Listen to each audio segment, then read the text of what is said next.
আমি ঘরে বান্দিলাম নদীর কুলের বন্ধু আইসা, একেবারে তুমি দেখলাই না রে বন্ধু আইসা, একেবারে তুমি দেখলাই না রে।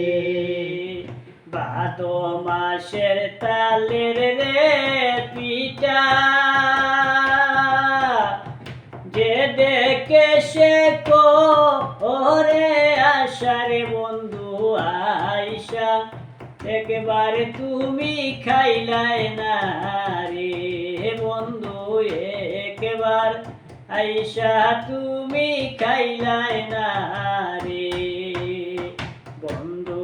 তুমি আইবাই রে বলে আমি ঘর বান্দিলাম নদীর কুলের বন্ধু, একেবার আইসা তুমি দেখলাই না।